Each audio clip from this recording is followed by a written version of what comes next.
Hi, everyone, and welcome to a new interview with us in EC Norway.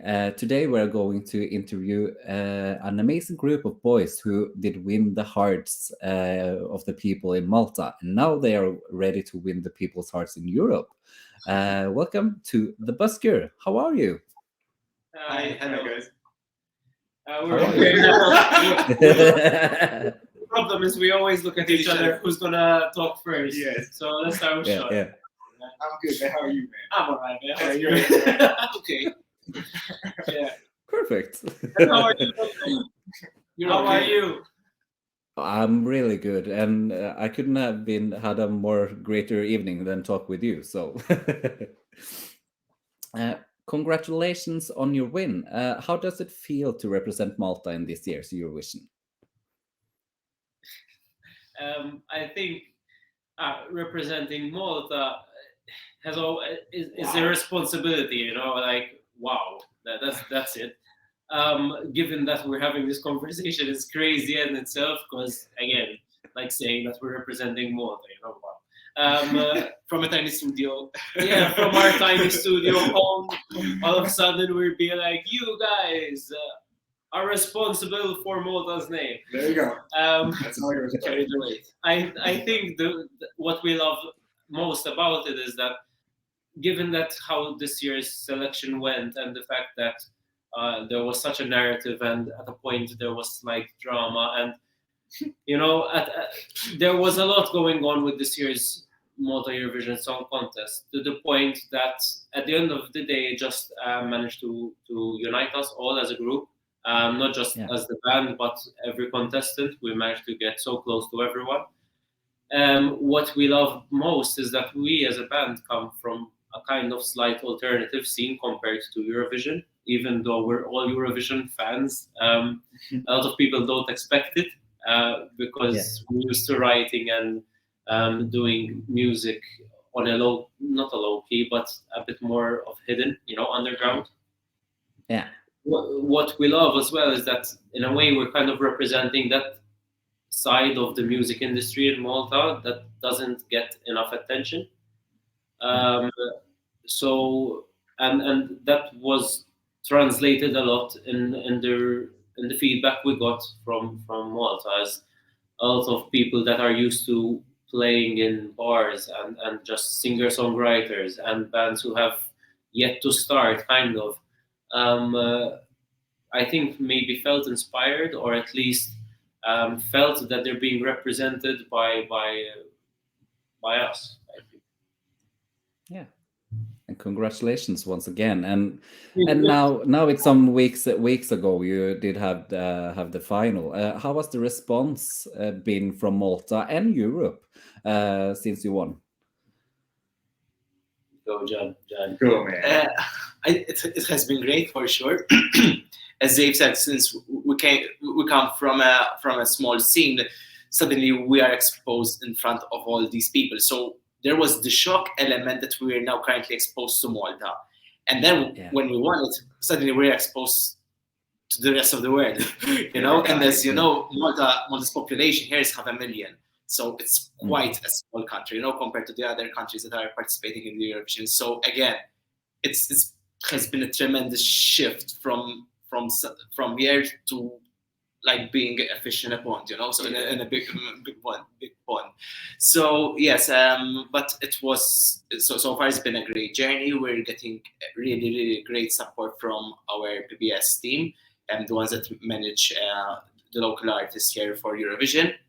So we're very fortunate that we also, apart from us three, there are people who are helping us with our performance in Liverpool. So yes, I'm very grateful and very glad that we met these awesome people that are helping us live this journey to the full. Yeah. Perfect. And the Busker consists of you three, David and Jean-Paul and Jean, right? Perfect. Can you tell us a little bit about the story behind the Busker? So basically, the band started about 10 years ago. One of the founders was Jean-Paul, the drummer of the band currently. The lineup shifted throughout time. Ends up with one of my favorite lineups to date. David Jr. joined us three years ago. I had joined 8 years ago. It's been a really nice ride. The past 3 years, especially, we have been really creative in a really nice way, and we have developed and over time done different things as a band and always evolved and changed. We've also done gigs on small buses, in Malta local buses. We've done gigs in pubs. We've done small wedding events and other private functions. We do a lot of things. And busking in the streets. Yeah. Whether it's raining or sunshine. We're trying to make people happy there. As in trying to keep a smile on their faces and put smiles on people's faces. So that's always our mission at the end of the day, to continue changing, to continue evolving, and continuing to express ourselves in the best way possible. Yeah, cool. And now to maybe the interview's hardest question. Can you tell us a fun fact about yourselves? Fun. Fun. Wow. No. This is the most fun I get in my life. I don't know. I don't know. Fun. I mean, our song is about not managing to have fun in a club. I mean, I don't know. What's fun facts? I think random fact. Like making TikTok videos. Yeah. The reels one. Today you said that it's the most fun thing you have to do, like making joke videos. Oh yeah, because I mean, humor is always fun, Like, It's fun. I'm trying to think what's fun about my life. What's fun? What is the element of fun? I think mostly, I think I speak for all of us, is that the fact that we're not best at articulating certain things. Socially we're very awkward. I think once we're behind our instruments, it's where things for us get fun, because we're actually communicating with the people. Okay. So for us, managing to see someone, for instance, in our performance in Malta Eurovision Song Contest, there was the point where the crowd all sang with me, "Do you want to dance?" At that point, for me, it was mind-blowing, because for me, being the nerd that I am, fun for me is writing a song and seeing what people hook on to.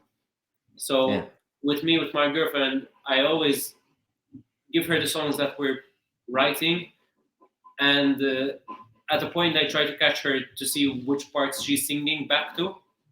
And for me, okay, that part is the catchy part, and that's what is fun for me. I'm a nerd, so it's okay. And you other guys, do you have something? No, as cheesy as it sounds, for me, fun is making music. Yeah. So whenever, for example, we're writing songs and we share them with each other, we get feedback, and then you start seeing the song being developed into a product, into something, and then you release it. For me, that's fun aspect, Exciting, yeah. It's super exciting. Yes, in fact, we spend most of our time outside of our personal lives here. So this is the only social life that we have. It's us three in the studio, and sometimes different people come in to join us, to work on a song. So yes, I think that's what I describe fun for me. Fun for me is just seeing the opportunity just to grow, as in to see people I've always worked with, achieve something with me and together, and just it's getting that reward for all the hard work, That's obviously one of the approaches to it, and slightly boring answers, eh? But it's perfect. And now you're going to represent Malta with your song Dance. And I guess you want to tell Europe to get up and dance. Can you tell us what the song is about? Okay.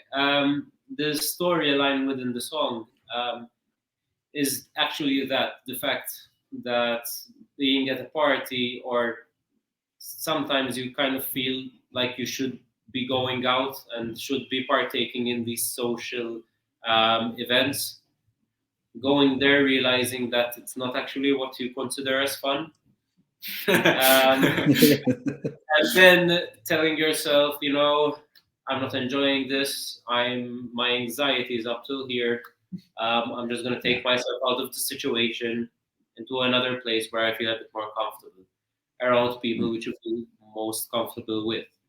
But also it needs to highlight the fact that people who don't enjoy parties don't.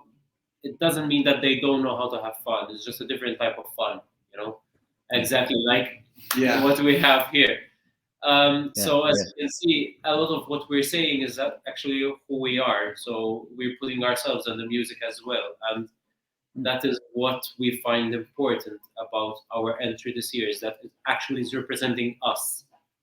In Malta, we haven't had much opportunity for Maltese representatives to represent themselves with their writing. I remember the last time that it was a full Maltese product was in 2017.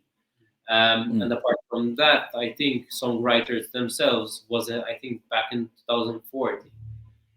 So the storyline is that we are represented by a protagonist at a party who's not enjoying himself because the social anxiety and the ability to communicate with the rest of who is at the party is not coming through. This person takes himself out of that situation, realizes and tells himself that it's okay to leave because you're not enjoying this, and hopefully that lowers the anxiety. And the storyline within the performance is that we're going from someone who's shy up until someone who's comfortable. Again, we're not the best dancers, so we just we try our best. Having fun. And at the end of the day, it's all about having fun, your own way, your own party.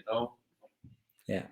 And that's everyone's individual interpretation of it. Everyone has their own party at home. And hopefully when people are watching us on stage, they're having their own party at home and buzzing with us. And then hopefully thinking about us in the bowling. And we try to translate that in the video as well, because the video, even though it's random, I don't think we had the opportunity to dissect it a bit.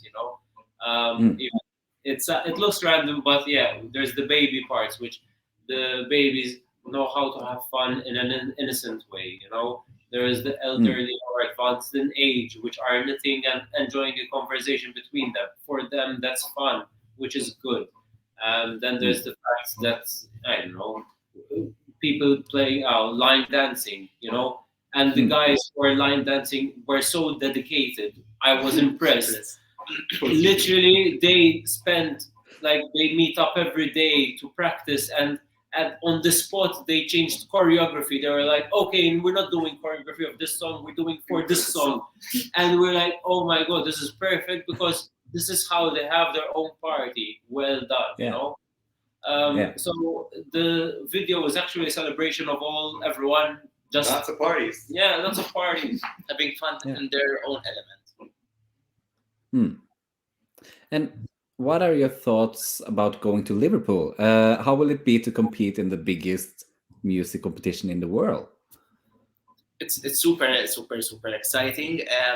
Me being a huge Beatles fan, I'm very happy that we'll be playing in Liverpool, so that the Eurovision is happening in Liverpool. I think now leading up to it, again, we're meeting almost every day, and we're constantly chatting, trying to see how we're going to make the best and provide the best show on the night for us. So yes, we're also looking forward to meet the other participants as well in Eurovision. At the moment, Spotify just launched a playlist for the Eurovision 2023. So me personally, I have it in my car at the moment, listening to the other songs and buzzing with them. So yes, that's something that I'm very, very looking forward to. The fact that we're going to meet, other artists that are representing their countries. We make connection, because at the end of the day, music is all about connection. It's about being united. So that's something I'm very looking forward to. No, that's perfect. I always have something to say.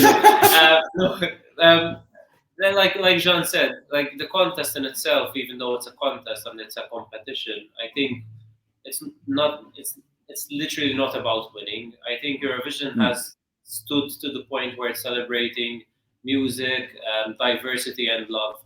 And once we're all there with that aim, I think we're all winners in that aspect. I mean, for us, having this interview with you from Malta to Norway is just, we didn't have this 2 months ago. So for us, this is a big thing. For us as a band who always imagined ourselves or wanted a foreign audience and a foreign kind of vibe, people listening to our song, this is great, I mean, Yeah. Absolutely. That was And you're going to participate in the first semifinal. What do you think about that? And are there any songs that It is what it is. It's the semi-final with a lot of favorites in reality. Like if you look at the top 10 of the odds, most of them are in semi-final one. It's quite terrifying. And then there's us. And then there's us. It is what it is. But it's just a Perfect. matter of doing your best, going out there and putting the best show you can, and we're still confident. I'm always confident. As long as they're next to me and we have the country behind us. As well. It's the best feeling I have and fills you with confidence. Yeah, and it's the most important thing to do. Just take it as it will come and join the ride and give the party to the people. But are you going to participate in any of the pre-parties before Eurovision? How will you promote your song for the next months? Well, basically, I think we're going to Poland, Yes, Warsaw. We're going Warsaw. to Israel and London. We're going to Amsterdam, I'm pretty sure. And Madrid. And Madrid. Yeah, Madrid. And yeah, basically, we're just going to try our best to, when we have the opportunity to perform our song, we're also trying our best to make sure our Spotify is as wide distributed as possible, trying our best to promote ourselves, and obviously going to meet people, make connections, and continue to build on networks. As John said, it's the most important thing when you're a musician, because as a musician, you have to work with other musicians. It's the collaboration, the collaborative process, which creates such a beautiful result. Even on our song itself, there's a collaboration of 3 people as well as 2 really, really good producers. And another bassist who recorded the song, who added some beautiful touches to the song. Like that's the beauty of music, and that's what we hope to achieve from these pre-parties as well. Make that connection and make that next step. Apart from that as well, the fact that pre-parties, I find them a bit more personal. So even with Eurovision fans, we have people like messaging us on Instagram, like looking forward, are you coming here? Are you coming here? Keep messaging us. And that's something amazing, because we're making connection with these people. And I think with the pre-parties, we also might have opportunity to meet these people. Whereas I think in Liverpool it might be a bit... we'll be secluded, quarantined. All artists there, people there. But please, if anyone's watching this, please keep sending messages. We try to answer every message that comes in. Jeff Paul does a really good job at doing that, and it's fantastic. We really love that. Perfect. And so it's time to finish off the interview. But before that, and you started a little bit, but do you have a message for the Eurovision fans out there? So guys, we are the Busker. With our song Dance, Our Own Party from Malta. No, I think it's that. Eurovision Song Contest is great. We're so happy to be part of it this year. The little boys that we were are so happy for us, that we grew up to fill the shoes that we always wanted. Being part of Eurovision is an extreme honor, especially to be representing Malta, a country which gave us life at this point and nurtured us. And we're so happy the fact that we're going to finally unite with other artists, again with the same aim of making music and creating and showing that there is unity between countries in a time where things I don't know what are happening in the world. So just that, thanks guys for tuning in. Thank you so much for joining us today. We wish you all the best for the months to come, and have fun. Thank you. As Thank you. always. And have a nice evening. And We will see you there, Andre. yeah, we will. See you there. Be there.